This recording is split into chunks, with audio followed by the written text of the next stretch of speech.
The Snow Queen. First story, A Mirror and Its Pieces. Let's start our story.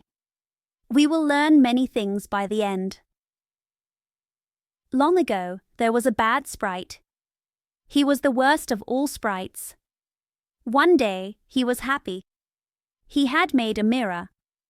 This mirror made good and beautiful things look ugly and small. But ugly things looked bigger and more ugly. For example, pretty places looked like old food. Good people looked scary. Their faces changed a lot. If someone had a small mark, it looked very big. The sprite said, "This is fun." If a good thought came into a person's mind, the mirror showed a smile. The sprite laughed. All the little sprites at his school said it was a wonder. They thought they could now see the world as it truly was. They ran around with the mirror.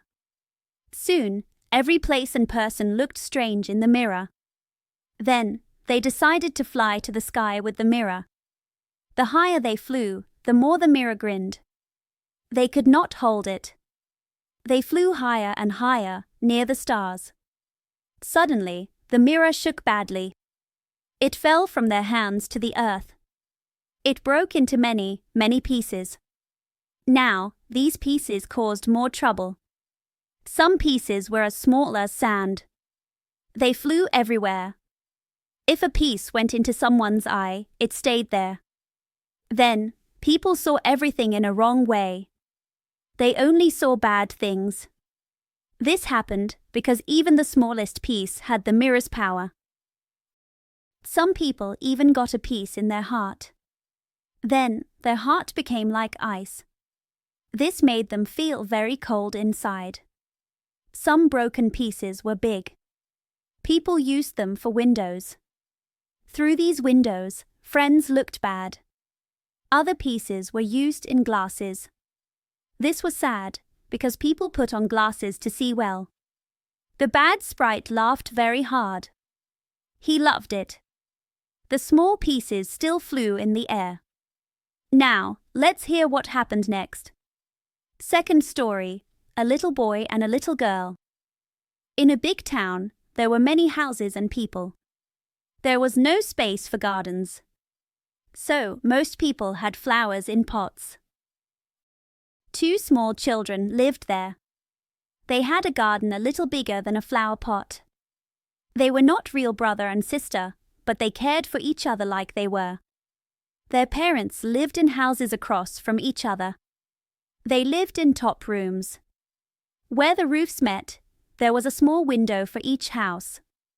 They could step over the roof's edge to go from one window to the other. The children's parents had big wood boxes there. They grew vegetables and small rose trees. There was a rose in each box, and they grew very well.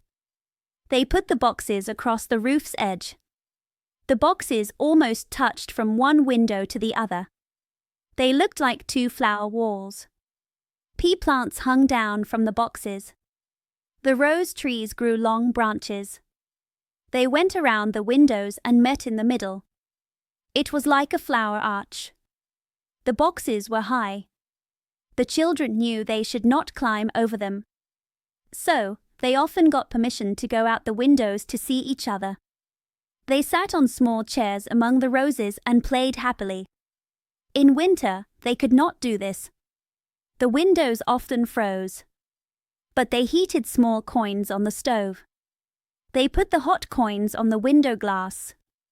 This made a nice round hole to look through. From each hole, a kind eye looked out. It was the little boy and the little girl. His name was Kay. Her name was Gerda. In summer, they could jump to each other. But in winter, they had to go down long stairs and then up long stairs again. Outside, there was a snowstorm. Kay's old grandmother said, "The white bees are flying." "Do white bees have a queen?" the boy asked. He knew honey bees had one. "Yes," said the grandmother. "She flies where the most snow is. She is the biggest.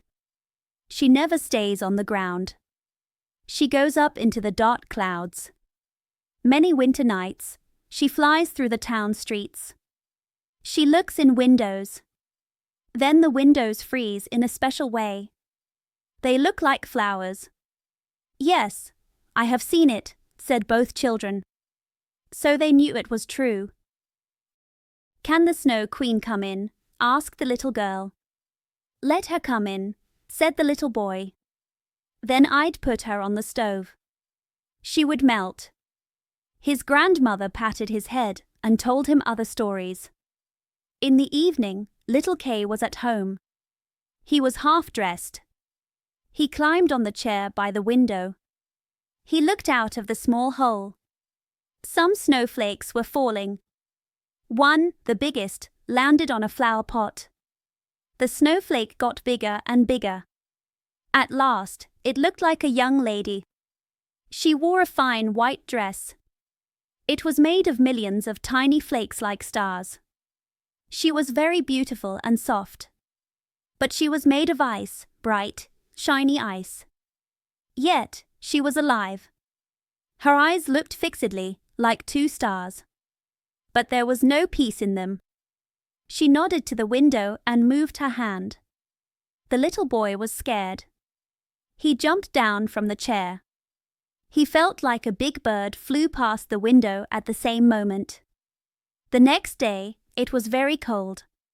Then spring came. The sun shone. Green leaves grew. Swallows built nests.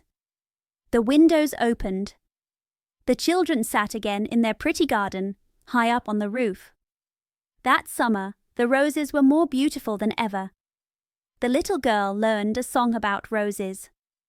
She thought of her own flowers. She sang the song to the little boy. He sang it with her. The rose in the valley is blooming so sweet, and angels descend there the children to greet. The children held hands. They kissed the roses. They looked at the bright sun. They spoke as if they truly saw angels. Those were lovely summer days. It was wonderful to be outside, near the fresh rose bushes. They seemed like they would never stop blooming. Kay and Gerda looked at a picture book with animals and birds. It was 5 o'clock. Kay said, "Oh, my heart hurts very much. And now something is in my eye." The little girl put her arms around his neck. He blinked his eyes. Now, nothing was there. "I think it's out now," he said. But it was not. It was one of those glass pieces from the magic mirror. It had gone into his eye. And poor Kay had another piece in his heart. Soon, it would become like ice. It did not hurt any more, but it was there. "Why are you crying?" he asked. "You look so ugly." "Nothing is wrong with me." "Oh," he said at once, "that rose is bad. And look, this one is very crooked. These roses are very ugly. They are just like the box they are in." Then he kicked the box hard and pulled up both roses. "What are you doing?" cried the little girl. He saw she was scared. He pulled up another rose. He went into the window and quickly left dear little Gerda. Later, when she brought her picture book, he asked, "What ugly animals do you have there?" If his grandmother told them stories, he always stopped her. Also, if he could, he would go behind her, put on her glasses, and copy how she spoke. He copied all her ways. Everyone laughed at him. Soon, he could copy how everyone in the street walked and acted. Kay could copy everything strange and bad about them. At these times, everyone said, "The boy is very smart." But it was the glass in his eye. It was the glass in his heart. It made him tease even little Gerda, who loved him very much. His games were now very different. They were very smart. One winter day, snowflakes were flying. He spread his blue coat and caught the snow. "Look through this glass, Gerda," he said. Every flake looked bigger. It looked like a beautiful flower or a bright star. It was wonderful to see. "Look, how clever, said Kay. That's much more interesting than real flowers. They are perfect. There is no fault in them if they did not melt. Not long after this, Kay came one day with big gloves. He had his small sled on his back. He shouted in Gerda's ears, "I can go out to the square where the others are playing." And he was gone in a moment. In the market, some brave boys tied their sleds to carts. The carts pulled them along. It was great fun. When they were having the most fun, a big sled came by. It was painted white. Someone was in it, wrapped in a thick white fur coat, with a thick white fur hat. The sled went around the square twice. Kay quickly tied his sled to it. And off he went. They went faster and faster into the next street. The driver turned to Kay and nodded in a friendly way. It was as if they knew each other. Every time Kay was going to untie his sled, the person nodded to him. Then Kay sat still. So they went on until they were outside the town gates.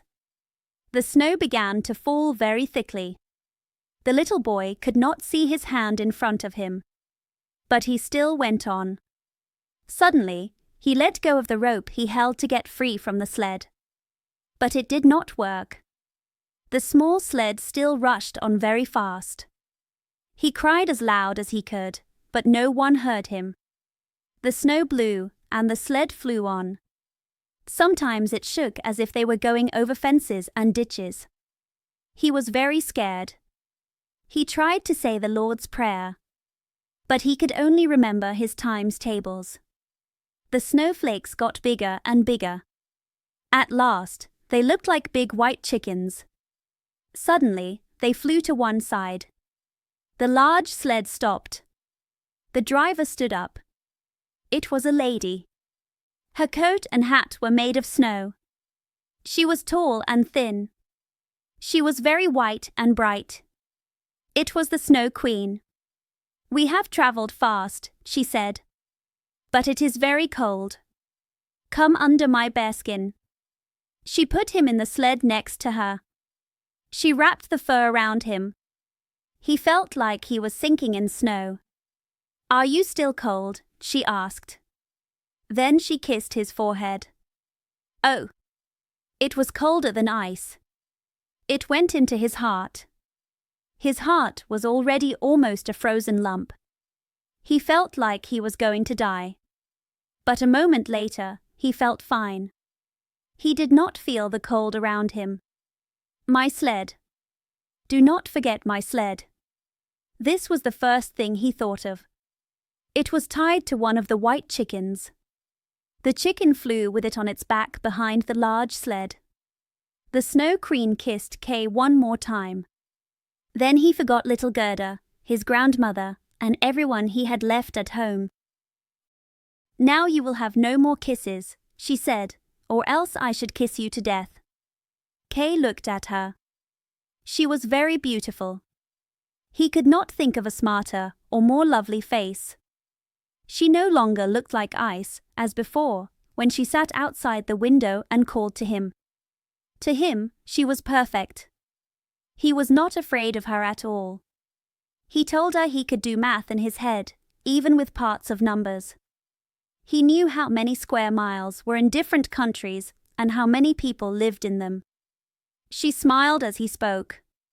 Then he felt like what he knew was not enough. He looked up into the big empty space above him. And she flew with him. She flew high over the black clouds. The storm made sad noises, like an old song.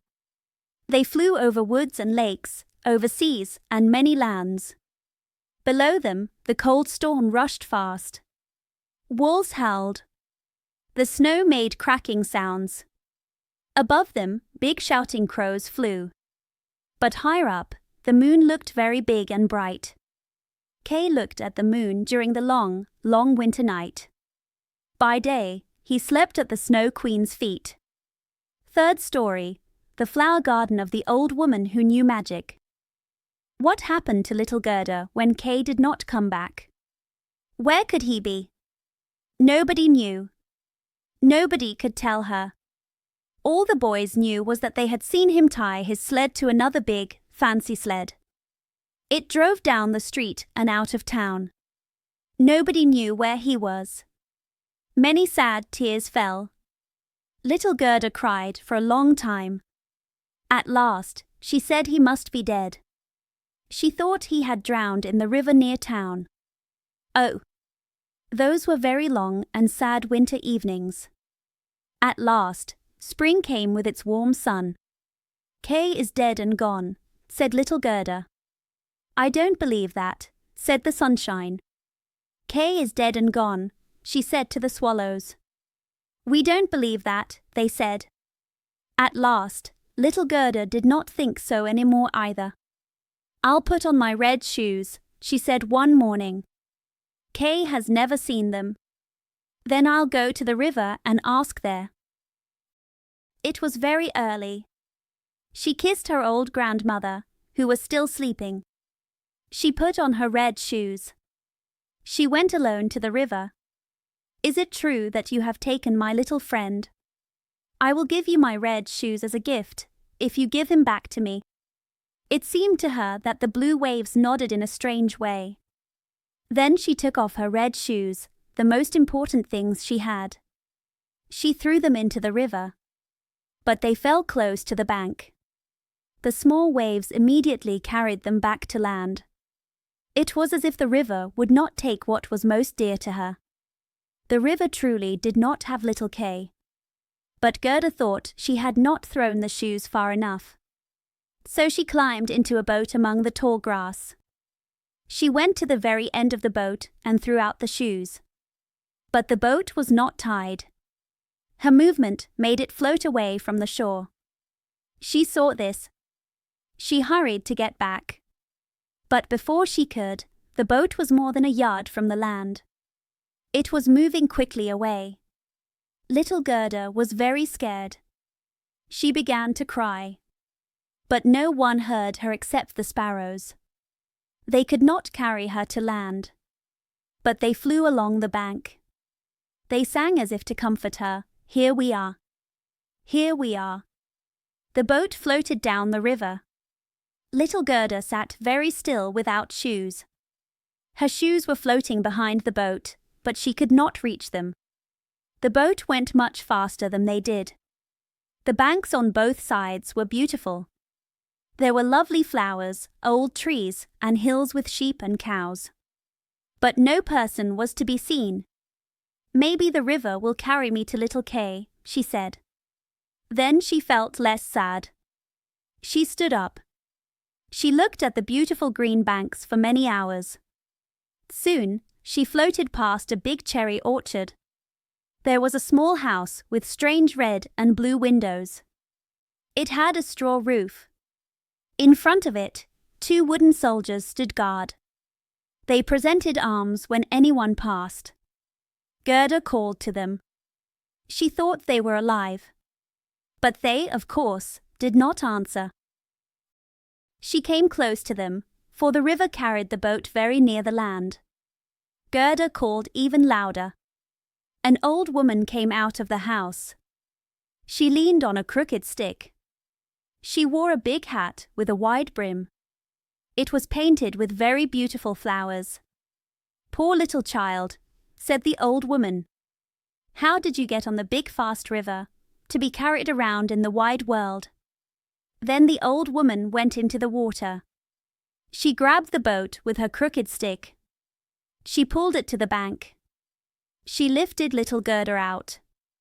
And Gerda was so happy to be on dry land again. But she was a little afraid of the strange old woman. But come and tell me who you are, and how you came here, she said. Gerda told her everything. The old woman shook her head and said, Ahem. Ahem. When Gerda had told her everything and asked if she had seen little Kay, the woman answered that he had not passed there. But he would surely come. She told Gerda not to be sad. She told her to taste her cherries and look at her flowers. They were prettier than any in a picture book. Each flower could tell a whole story. She then took Gerda's hand. She led her into the little house and locked the door. The windows were very high up. The glass was red, blue, and green. The sunlight shone through in amazing colors. On the table were the most delicious cherries. Gerda ate as many as she wanted because she had permission. While she was eating, the old woman combed her hair with a gold comb. Her hair curled and shone with a lovely gold color around her sweet little face, which was so round and like a rose. "I have often wanted such a dear little girl," said the old woman. "Now you will see how well we get along." While she combed little Gerda's hair, the child forgot her friend Kay more and more. This was because the old woman knew magic. But she was not a bad person. She only did a little magic for her own fun. And now she really wanted to keep little Gerda. So she went out into the garden. She pointed her crooked stick at the rose bushes. Even though they were blooming beautifully, they all sank into the earth. No one could tell where they had been. The old woman was afraid that if Gerda saw the roses, she would think of her own roses. Then she would remember little Kay and run away. She now led Gerda into the flower garden. Oh, what a smell and what beauty was there!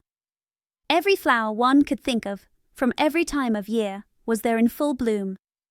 No picture book could be brighter or more beautiful. Gerda jumped for joy. She played until the sun set behind the tall cherry tree. She then had a pretty bed, with a red silk blanket filled with blue violets. She fell asleep and had dreams as happy as a queen on her wedding day. The next morning, she went to play with the flowers in the warm sun. A day passed like this. Gerda knew every flower. Even though there were many, Gerda felt that one was missing. She did not know which one. One day, while she was looking at the old woman's hat painted with flowers, the most beautiful one seemed to be a rose. The old woman had forgotten to take it from her hat when she made the others disappear into the earth. But this happens when one is not thinking clearly. "What?" said Gerda. "Are there no roses here?" She ran around among the flower beds and looked, but she could not find one. Then she sat down and cried. But her hot tears fell exactly where a rose bush had sunk. When her warm tears watered the ground, the tree suddenly grew up. It was as fresh and blooming as when it had been swallowed up. Gerda kissed the roses. She thought of her own dear roses at home. And with them, she thought of little Kay. "Oh, how long I have stayed," said the little girl. "I wanted to look for Kay." "Do you know where he is?" she asked the roses. "Do you think he is dead?" "He is certainly not dead," said the roses. "We have been in the earth where all the dead are, but Kay was not there." "Thank you very much," said little Gerda. She went to the other flowers. She looked into their flower cups and asked, "Do you know where little Kay is?" But every flower stood in the sun. It dreamed its own fairy tale, or its own story. They all told her many things, but not one knew anything about Kay. What did the tiger lily say? "Do you not hear the drum? Boom, boom." Those are the only two sounds. Always boom, boom. Listen to the sad song of the old woman, to the call of the priests. The Indian woman in her long dress stands on the funeral fire. Flames rise around her and her dead husband. But the Indian woman thinks of the living man in the circle around her. She thinks of him whose eyes burn hotter than the flames. Of him whose eyes fire hurts her heart more than the flames that will soon burn her body to ash. Can the heart's fire die in the fire of the funeral pile? "I don't understand that at all," said little Gerda. "That is my story," said the lily. What did the morning glory say? An old castle hangs over a narrow mountain path. Thick green plants grow on the broken walls. And around the altar a lovely maiden stands. She leans over the railing and looks at the rose. No rose on the branches is fresher than she is. No apple blossom carried by the wind is lighter. How her silk dress makes a soft sound. Has he not come yet? Is it Kay that you mean? Asked little Gerda. I am talking about my story, about my dream, answered the morning glory. What did the snowdrops say? A long board hangs between the trees, it is a swing. Two small girls sit in it. They swing back and forth. Their dresses are white as snow. Long green silk ribbons flutter from their hats. Their brother, who is older, stands in the swing. He wraps his arms around the ropes to hold on tight. In one hand, he has a small cup. In the other, a clay pipe. He is blowing soap bubbles. The swing moves. The bubbles float in beautiful changing colors. The last one still hangs to the end of the pipe and sways in the wind. The swing moves. The small black dog, light as a soap bubble, jumps on his back legs to try to get into the swing.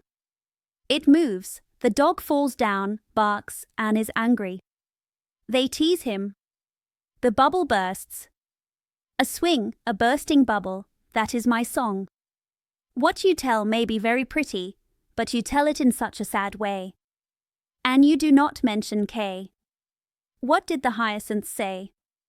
Once upon a time, there were 3 sisters. They were very clear and very beautiful. The dress of one was red, the second blue, and the third white. They danced hand in hand beside the calm lake in the clear moonlight. They were not fairy girls, but human children. A sweet smell was felt. The girls disappeared into the wood. The smell grew stronger. 3 coffins, and in them 3 lovely girls, floated out of the forest and across the lake. The shining glow-worms flew around like small floating lights. Do the dancing girls sleep, or are they dead? The smell of the flowers says they are dead bodies. The evening bell rings for the dead. You make me very sad, said little Gerda. I cannot stop thinking of the dead girls. Oh, is little Kay really dead? The roses have been in the earth, and they say no. Ding, dong, sounded the hyacinth bells. We do not ring for little Kay. We do not know him. That is how we sing, the only way we have. And Gerda went to the buttercups that looked out from among the shining green leaves. You are a little bright sun, said Gerda. Tell me if you know where I can find my friend. And the buttercup shone brightly and looked again at Gerda. What song could the buttercup sing? It was one that said nothing about Kay either. In a small yard, the bright sun was shining in the first days of spring. The light slid down the white walls of a neighbor's house. And nearby, fresh yellow flowers were growing, shining like gold in the warm sun. An old grandmother was sitting outside. Her granddaughter, a poor and lovely servant, just came for a short visit. She knows her grandmother. There was gold, pure new gold, in that happy kiss. There, that is my little story, said the buttercup. My poor old grandmother, sighed Gerda. Yes, she is missing me, I am sure. She is sad for me, as she was for little Kay. But I will soon come home. And then I will bring Kay with me. It is no use asking the flowers. They only know their own old rhymes and can tell me nothing. And she pulled up her dress so she could run faster. But the narcissus hit her on the leg just as she was going to jump over it. So she stood still. She looked at the long yellow flower and asked, "Perhaps you know something." And she bent down to the narcissus. And what did it say? I can see myself. I can see myself. Oh, how good I smell. Up in the little attic, a little dancer stands, half-dressed. She stands now on one leg, now on both. She thinks little of the whole world. Yet, she lives only in her thoughts. She pours water from the teapot over a piece of cloth she holds in her hand. It is the top part of a dress. Being clean is a good thing. The white dress hangs on the hook. It was washed in the teapot and dried on the roof. She puts it on. She ties a yellow scarf around her neck. Then the dress looks whiter. I can see myself. I can see myself. That's nothing to me, said little Gerda. That does not help me. And then she ran to the far end of the garden. The gate was locked. But she shook the rusty lock until it loosened. The gate opened. And little Gerda ran off barefoot into the wide world. She looked around 3 times, but no one followed her. At last, she could run no more. She sat down on a large stone. When she looked around, she saw that summer had passed. It was late autumn. But one could not tell that in the beautiful garden. There was always sun there and flowers all year round. Oh dear, how long I have stayed, said Gerda. Autumn has come. I must not rest any longer. And she got up to go further. Oh, how soft and tired her little feet were. All around, it looked so cold and raw. The long willow leaves were very yellow, and the fog dripped from them like water. One leaf fell after another. Only the blackthorn bushes were full of fruit. They made one's teeth feel strange. Oh, how dark and uncomfortable it was in the sad world. 4th story, The Prince and Princess. Gerda had to rest again. Then, right across from her, a big raven hopped over the white snow. He had been looking at Gerda for a long time and shaking his head. And now he said, "Caw. Caw. Good day. Good day." He could not say it better. But he felt bad for the little girl. He asked her where she was going all alone. Gerda understood the word alone very well. She felt how much it meant. So she told the raven her whole story. She asked if he had seen Kay. The raven nodded very seriously and said, "It might be, it might be." "What, do you really think so?" cried the little girl. She almost hugged the raven too tightly. She kissed him so much. "Gently, gently," said the raven. "I think I know. I think it might be little Kay. But now he has forgotten you for the princess." "Does he live with a princess?" asked Gerda. "Yes, listen," said the raven. "But it will be hard for me to speak your language. If you understand the raven language, I can tell you better." "No, I have not learned it," said Gerda. "But my grandmother understands it. And she can speak silly talk too. I wish I had learned it." "It does not matter," said the raven. "I will tell you as well as I can. However, it will be bad enough." And then he told all he knew. "In the kingdom where we are now, there lives a princess. She is very clever. She has read all the newspapers in the whole world and then forgotten them. That's how clever she is.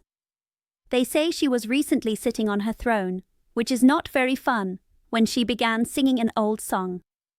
It was, 'Oh, why should I not be married?' That song has a meaning," she said. So she decided to marry. But she wanted a husband who knew how to answer when spoken to. Not someone who just looked like an important person, because that is boring. Then she gathered all the ladies of the court. When they heard her plan, everyone was very happy. They said, "We are very happy to hear it. It is exactly what we were thinking of." "You can believe every word I say," said the raven, "because I have a tame girlfriend who hops around in the palace freely. She told me all this." The newspapers came out right away with a border of hearts and the princess's initials. In them, you could read that every good-looking young man could come to the palace and speak to the princess. The one who spoke in a way that showed he felt at home there, that one the princess would choose for her husband. Yes, yes, said the raven, you can believe it. It is as true as I am sitting here. People came in large groups. There was a crowd and a rush. But no one was successful on the first or second day. They could all talk well enough when they were out in the street. But as soon as they came inside the palace gates, and saw the guards dressed richly in silver, and the servants in gold on the stairs, and the big bright rooms, then they were shy. And when they stood before the throne where the princess was sitting, all they could do was repeat the last word they had said. And hearing it again did not interest her very much. It was as if the people inside were under a spell. They went into a trance until they came out into the street again. For then, oh, then, they could talk enough. There was a whole line of them standing from the town gates to the palace. I was there myself to look, said the raven. They became hungry and thirsty. But from the palace, they got nothing at all, not even a glass of water. Some of the smartest, it is true, had brought bread and butter with them. But no one shared it with his neighbor. Each thought, let him look hungry, and then the princess won't choose him. But Kay, little Kay, said Gerda, when did he come? Was he among them? Wait, wait, we are just coming to him. It was on the third day when a small person, without a horse or carriage, walked very boldly up to the palace. His eyes shone like yours. He had beautiful long hair. But his clothes were very old. That was Kay, cried Gerda, happily. Oh, now I've found him. And she clapped her hands for joy. He had a small bag on his back, said the raven. No, that was surely his sled, said Gerda. Because when he left, he took his sled with him. The raven said, maybe. I did not look at him very closely. But I know from my tame girlfriend that he was not shy when he came into the palace yard. He saw the guards in silver and the helpers on the stairs. He nodded and said to them, it is hard to stand on the stairs. I will go inside. The rooms were bright with lights. Important people walked around without shoes and wore gold keys. It was enough to make anyone feel strange. His new boots made loud noises, but he was not afraid. That is Kay for sure, Gerda said. I know he had new boots. I heard them make noise in Grandma's room. Yes, they made noise, the raven said. He went bravely to the princess. She was sitting on a big pearl. All the ladies and men of the palace stood around. The closer they were to the door, the prouder they looked. It was hard to look at the gentlemen's helpers, because they stood so proudly in the doorway. That must have been scary, little Gerda said. Did Kay get the princess? If I were not a raven, I would have taken the princess myself, even though I have a girlfriend. My girlfriend told me he spoke as well as I speak when I talk raven language. He was brave and polite. He did not come to marry the princess. He only wanted to hear her wise words. She liked him and he liked her. Yes, yes. That was Kay for sure, Gerda said. He was so smart. He could do math in his head. Oh, will you take me to the palace? That is easy to say, the raven answered. But how can we do it? I will talk to my tame girlfriend about it. She must help us. Because I must tell you, a little girl like you will never get permission to go inside. Oh, yes I will, Gerda said. When Kay hears I am here, he will come out right away to get me. Wait for me here on these steps, the raven said. He moved his head and flew away. It was evening when the raven came back. Caw, he said. She says hello. And here is a roll for you. She took it from the kitchen. There is much bread there. You are hungry, I know. You cannot go into the palace because you have no shoes. The guards in silver and the helpers in gold will not let you. But do not cry. You will still come in. My girlfriend knows a small back stair that goes to the bedroom, and she knows where to get the key for it. And they went into the garden, into the big path. One leaf fell after another. When the lights in the palace were all gone, the raven led little Gerda to the back door. It was half open. Oh, how Gerda's heart beat with worry and wanting. It was like she was going to do something wrong. But she only wanted to know if little Kay was there. Yes, he must be there.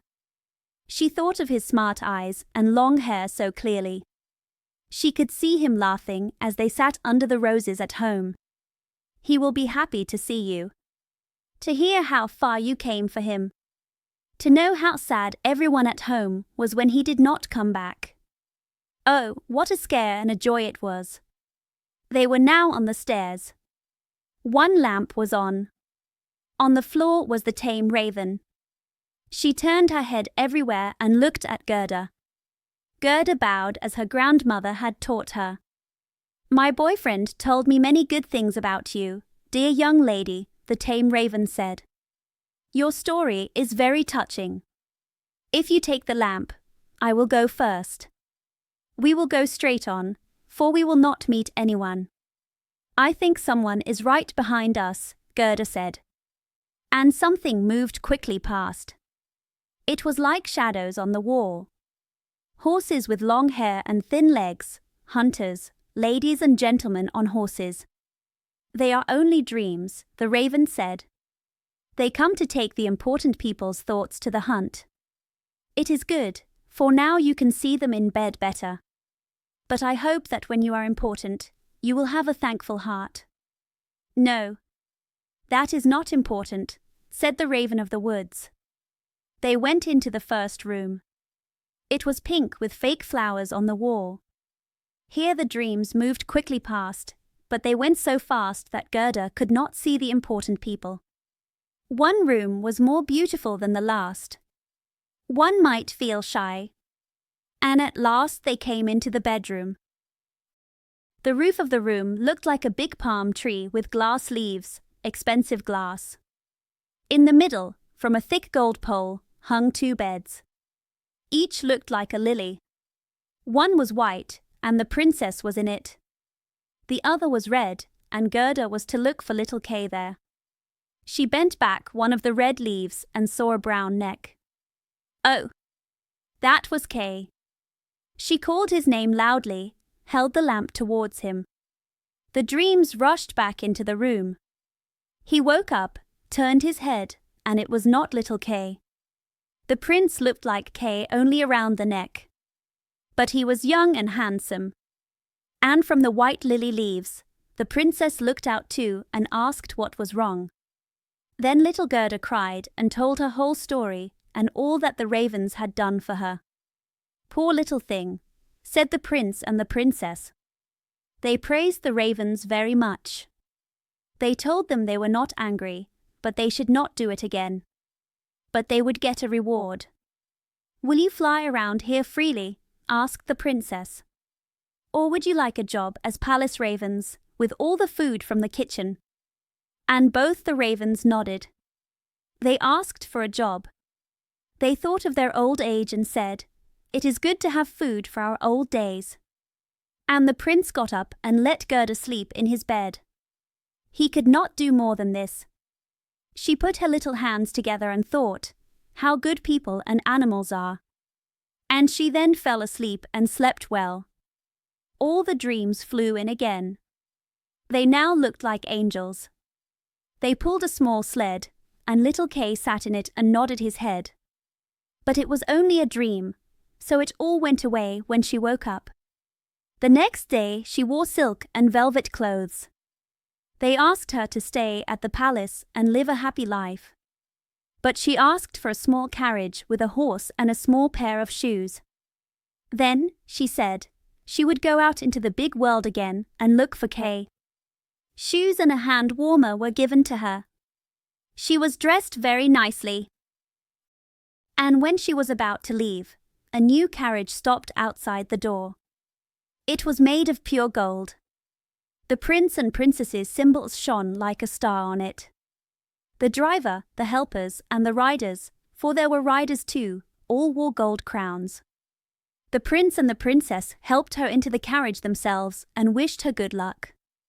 The Raven of the Woods, who was now married, went with her for the first 3 miles. He sat beside Gerda, for he could not sit facing backward. The other raven stood in the doorway and flapped her wings. She could not go with Gerda because she had a headache since she got a job and ate so much. The carriage was lined inside with candies. There were fruits and gingerbread in the seats.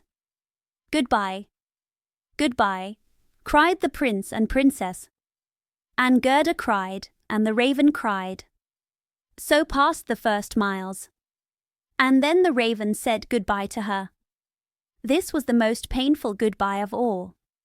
He flew into a tree and flapped his black wings as long as he could see the carriage, which shone from far away like a sunbeam. Fifth story, The Little Robber Girl. They drove through the dark woods. But the carriage shone like a light. It hurt the robbers' eyes, so they could not look at it. "It is gold. It is gold," they cried. And they ran forward, took the horses, knocked down the small boy who rode in front, the driver and the helpers. They pulled little Gerda out of the carriage. "How plump, how pretty she is.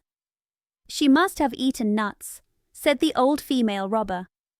She had a long, rough beard and thick eyebrows that hung over her eyes. "She is as good as a fat lamb. How nice she will be." And then she took out a knife. Its blade shone so much that it was scary to see. "Oh!" cried the woman at the same moment. Her own little daughter, who was on her back, had bitten her ear. This child was so wild and hard to control that it was funny to see her. "You bad child," said the mother. And now she did not have time to kill Gerda. "She will play with me," said the little robber child. "She will give me her hand warmer and her pretty dress. She will sleep in my bed." And then she bit her mother again, so that she jumped and ran around in pain. And the robbers laughed and said, "Look, how she is dancing with the little one." "I will go into the carriage," said the little robber girl. And she got her way, for she was very spoiled and very stubborn. She and Gerda got in. And then they drove over tree stumps, deeper and deeper into the woods. The little robber girl was as tall as Gerda, but stronger, with wider shoulders and dark skin. Her eyes were very black. They looked almost sad. She hugged little Gerda and said, "They will not kill you as long as I am not angry with you. You are, surely, a princess." "No," said little Gerda. She then told all that had happened to her and how much she cared about little Kay. The little robber girl looked at her with a serious face. She nodded her head a little and said, "They will not kill you, even if I am angry with you. Then I will do it myself." And she dried Gerda's eyes and put both her hands in the nice hand warmer, which was so soft and warm. At last the carriage stopped. They were in the middle of a robber's castle yard. It had cracks from top to bottom. Magpies and crows flew out of the holes. And the big guard dogs, each of which looked like it could swallow a man, jumped up, but they did not bark, for that was not allowed. In the middle of the large, old, smoky hall, a big fire burned on the stone floor. The smoke went under the stones and had to find its own way out. In a very large pot, soup was boiling. Rabbits and hares were being cooked on a stick. "You will sleep with me tonight, with all my animals," said the little robber girl. They had something to eat and drink, and then went into a corner where straw and rugs were. Near them, on sticks and perches, sat almost 100 pigeons, all asleep, it seemed. But they moved a little when the robber girl came. "They are all mine," she said, at the same time grabbing one next to her by the legs and shaking it so its wings moved quickly. "Kiss it," cried the little girl, and threw the pigeon in Gerda's face. "Up there are the wild birds of the woods," she continued, pointing to some sticks that were fixed before a hole high up in the wall. "That is the wild birds. They would all fly away at once if they were not tied well. And here is my dear old back." And she took the horns of a reindeer. It had a bright copper ring around its neck and was tied to the spot. "We have to lock this one in too, or he would run away. Every evening I tickle his neck with my sharp knife. He is so scared of it." And the little girl took out a long knife from a crack in the wall and moved it over the reindeer's neck. The poor animal kicked. The girl laughed and pulled Gerda into bed with her. "Do you plan to keep your knife while you sleep?" asked Gerda, looking at it a bit scared. "I always sleep with the knife," said the little robber girl. "You never know what might happen. But tell me now, again, all about little Kay, and why you left alone into the big world." And Gerda told everything, from the very start. The wood pigeons cooed above in their cage, and the others slept. The little robber girl put her arm around Gerda's neck, held the knife in the other hand, and snored so loud that everyone could hear her. But Gerda could not close her eyes, for she did not know if she would live or die. The robbers sat around the fire, sang and drank. And the old female robber jumped about so much that it was very scary for Gerda to see her. Then the wood pigeons said, "Coo, coo. We have seen little Kay. A white hen pulls his sled.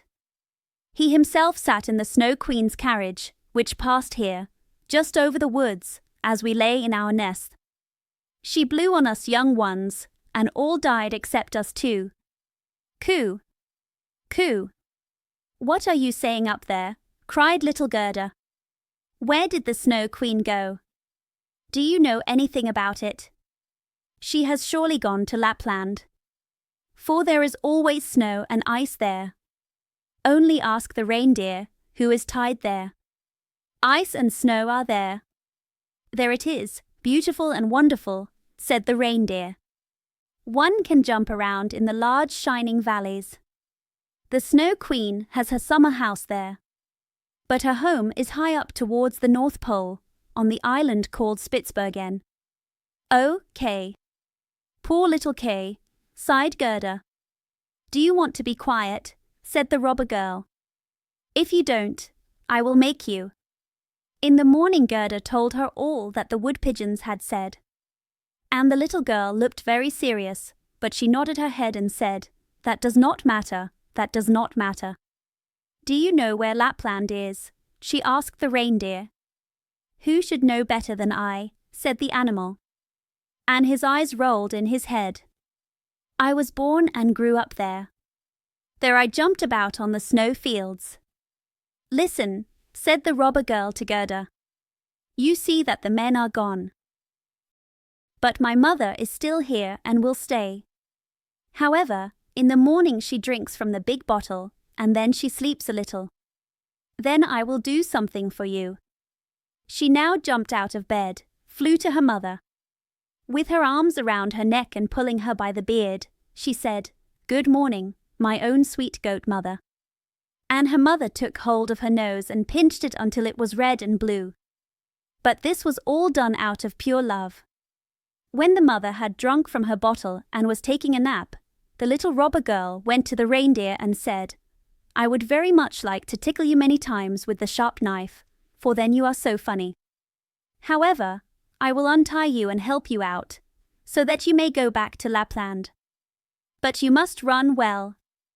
And take this little girl for me to the Snow Queen's palace, where her friend is." You have heard, I guess, all she said, for she spoke loud enough, and you were listening.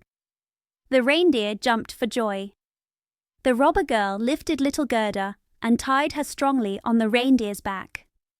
She even gave her a small soft seat. "Here are your warm pants, for it will be cold. But I will keep the hand warmer for myself, for it is so very pretty. But I do not want you to be cold. Here are a pair of warm gloves from my mother's. They reach up to your elbow. Put them on. Now your hands look just like my ugly old mother's. And Gerda cried for joy. "I cannot stand to see you sad," said the little robber girl. "This is the time when you should look happy. Here are 2 loaves of bread and a ham for you, so that you will not be hungry." The bread and the meat were tied to the reindeer's back. The little girl opened the door, called in all the dogs, and then with her knife cut the rope that tied the animal. She said to him, "Now, go. But take good care of the little girl." And Gerda reached out her hands with the big padded gloves towards the robber girl and said, "Goodbye." And the reindeer flew over bushes and thorns through the big woods, over wet land and open land, as fast as he could go. DDSA. DDSA was heard in the sky. It was as if someone was sneezing. "These are my old northern lights," said the reindeer. "Look how they shine." And on he now went even faster. Day and night he went. The bread was eaten and the ham too. And now they were in Lapland. 6th story, The Lapland Woman and the Finland Woman. Suddenly they stopped before a small house. It looked very poor. The roof touched the ground, and the door was so low that the family had to crawl on their stomachs when they went in or out. Nobody was home except an old Lapland woman. She was cleaning fish by the light of an oil lamp. And the reindeer told her all of Gerda's story, but first his own, for that seemed to him much more important. Gerda was so cold that she could not speak. "Poor thing," said the Lapland woman, "you still have far to go. You have more than 100 miles to go before you get to Finland. There the Snow Queen has her country house and burns blue lights every evening. I will give you a few words from me, which I will write on a dried fish, for I have no paper. You can take this to the Finland woman, and she will be able to give you more information than I can." When Gerda had warmed herself and had eaten and drunk, the Lapland woman wrote a few words on a dried fish. She asked Gerda to take care of them, put her on the reindeer, tied her strongly, and away the animal jumped. DDSA. DDSA was again heard in the air. The most beautiful blue lights burned all night in the sky, and at last they came to Finland. They knocked at the chimney of the Finland woman, for she had no door. There was such heat inside that the Finland woman herself walked around almost without clothes. She was very small and dirty. She immediately took off little Gerda's clothes, pulled off her thick gloves and boots, for otherwise the heat would have been too much. And after putting a piece of ice on the reindeer's head, she read what was written on the fish skin. She read it 3 times.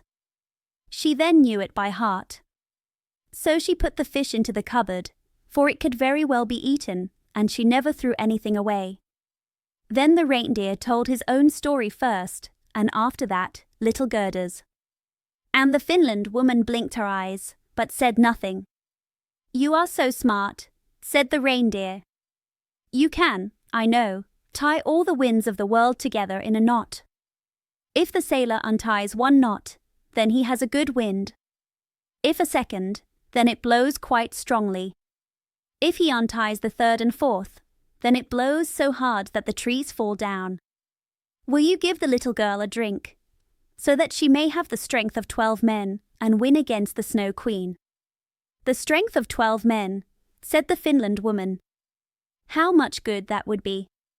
Then she went to a cupboard and took out a large rolled-up skin.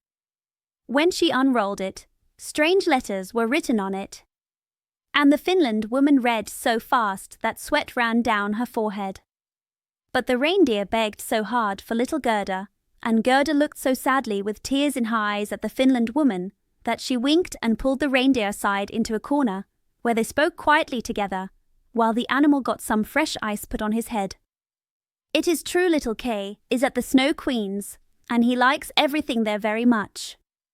And he thinks it is the best place in the world. But the reason for that is, he has a piece of glass in his eye and in his heart. These must be taken out first.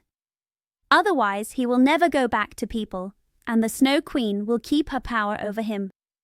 But can you give little Gerda nothing to take that will give her power over everything? I can give her no more power than what she has already. Do you not see how great it is? Do you not see how people and animals are forced to help her? How well she goes through the world without shoes. She must not hear of her power from us. That power is in her heart, because she is a sweet and good child. If she cannot get to the Snow Queen by herself, and get rid of the glass for little Kay, we cannot help her. 2 miles from here the Snow Queen's garden begins.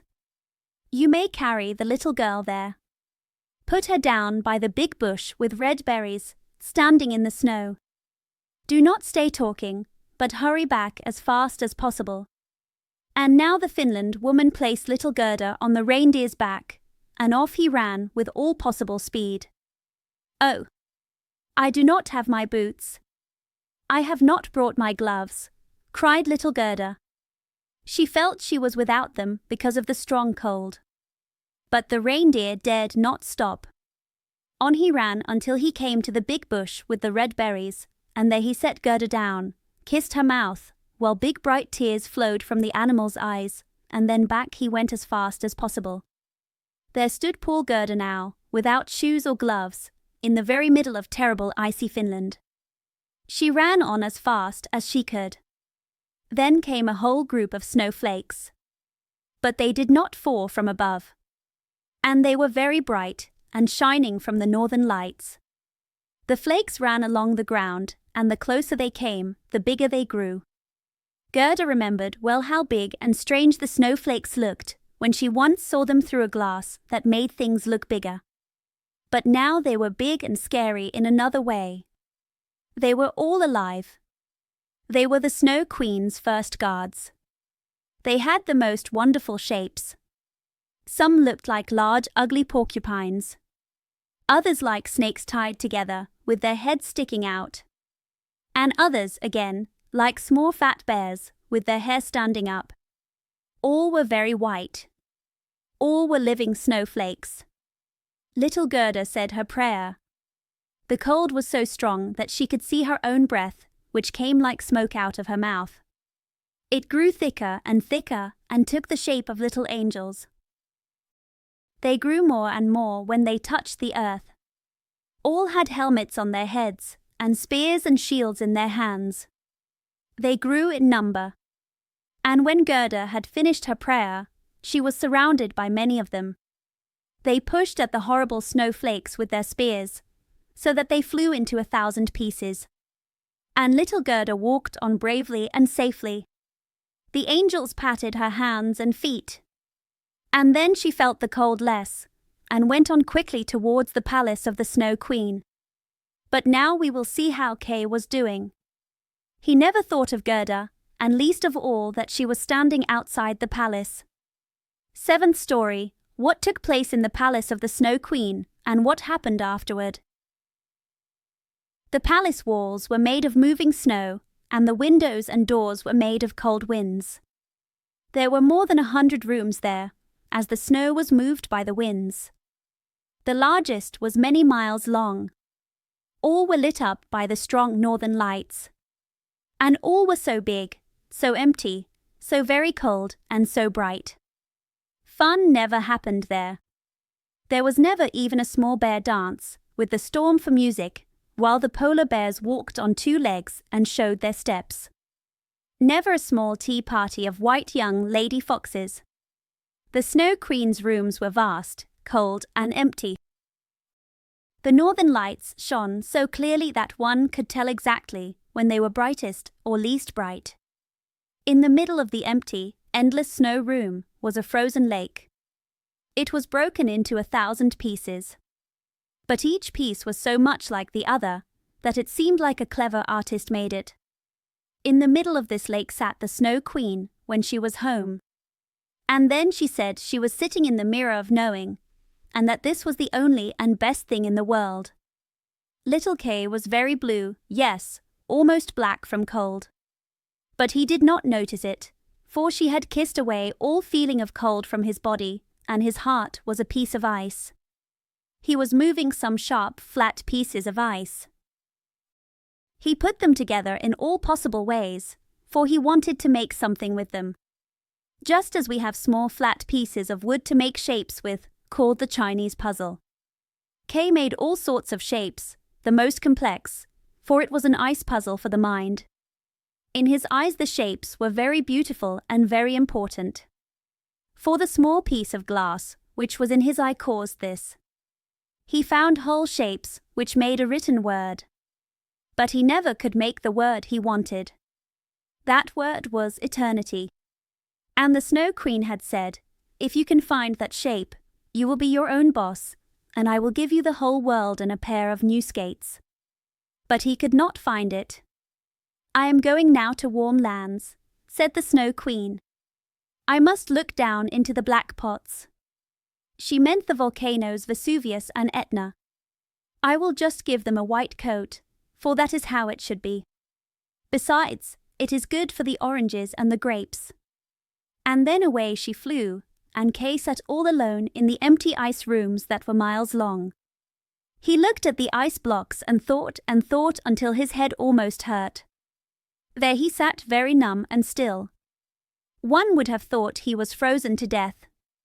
Suddenly little Gerda stepped through the big door into the palace. The gate was made of cold winds. But Gerda said her evening prayer, and the winds became calm as if they slept. And the little girl entered the vast, empty, cold rooms. There she saw Kay. She knew him. She flew to hug him and cried out, her arms holding him tightly, "Kay, sweet little Kay. Have I found you at last?" But he sat very still, numb and cold. Then little Gerda cried hot tears. And they fell on his chest. They went to his heart. They melted the ice pieces and burned the small pieces of the mirror. He looked at her, and she sang the song, "The rose in the valley is blooming so sweet, and angels come there the children to greet." Then Kay started to cry. He cried so much that the piece rolled out of his eye. And he knew her, and shouted, "Gerda, sweet little Gerda, where have you been so long? And where have I been?" He looked around him. "How cold it is here," he said. "How empty and cold." And he held Gerda tightly. She laughed and cried for joy. It was so beautiful that even the blocks of ice danced for joy. And when they were tired and lay down, they formed exactly the letters which the Snow Queen had told him to find. So now he was his own boss, and he would have the whole world and new skates too. Gerda kissed his cheeks, and they became full of colour. She kissed his eyes, and they shone like her own. She kissed his hands and feet, and he was again well and happy. The Snow Queen could come back whenever she wanted. His freedom was written in bright ice. They held each other's hands and walked out of the large room. They talked of their old grandmother and of the roses on the roof. And wherever they went, the wind stopped blowing strongly and the sun came out. And when they reached the bush with the red berries, they found the reindeer waiting for them. He had brought another, a young one, with him. Its milk bag was full of milk, which he gave to the little ones and kissed their lips. They then carried Kay and Gerda, first to the Finland woman, where they warmed themselves in the warm room and learned what to do on their way home. And they went to the Lapland woman, who made some new clothes for them and fixed their sleds. The reindeer and the young female deer ran next to them. They went with them to the edge of the land. Here the first plants appeared. Here Kay and Gerda said goodbye to the Lapland woman. "Goodbye. Goodbye," they all said. And the first green leaves appeared, the first small birds began to sing. And out of the woods came, riding on a beautiful horse, which Gerda knew, it was one of the horses that pulled the gold carriage, a young girl with a bright red hat on her head and with guns. It was the little robber girl. She was tired of being at home and had decided to travel north. And later in another direction, if that did not please her. She knew Gerda at once, and Gerda knew her too. It was a happy meeting. "You are a good fellow for walking around," she said to little Kay. "I would like to know, truly, if you deserve that someone should run from one end of the world to the other for you." But Gerda patted her cheeks and asked about the prince and princess. "They have gone away," said the other. "But the raven?" asked little Gerda. "Oh, the raven is dead," she answered. "His tame girlfriend is a widow and wears a piece of black wool around her leg. She cries very sadly, but it is all just talk and nonsense. Now tell me what you have been doing and how you caught him." And Gerda and Kay both told their story. "And Schnipp Schnapp Schnurrbasseler," said the robber girl. And she took the hands of each, and promised that if she should some day pass through the town where they lived, she would come and visit them. And then away she rode. Kay and Gerda held each other's hand. It was lovely spring weather, with many flowers and green plants. The church bells rang, and the children knew the high towers and the large town. It was the one where they lived. They went in and hurried up to their grandmother's room, where everything was as it was before. The clock said tick, tack, and the hand moved around. But as they entered, they noticed that they were now grown up. The roses on the roof hung blooming in at the open window. There stood the little children's chairs, and Kay and Gerda sat down on them, holding each other by the hand. They both had forgotten the cold, empty brightness of the Snow Queen, as if it had been a dream. The grandmother sat in the bright sunshine and read aloud from the Bible. "Unless you become like little children, you cannot go into the kingdom of heaven." And Kay and Gerda looked in each other's eyes, and all at once they understood the old song. "The rose in the valley is blooming so sweet, and angels come there the children to greet." There sat the two grown-up persons. Grown up and yet children. Children at least in heart. And it was summer time. Summer, wonderful summer.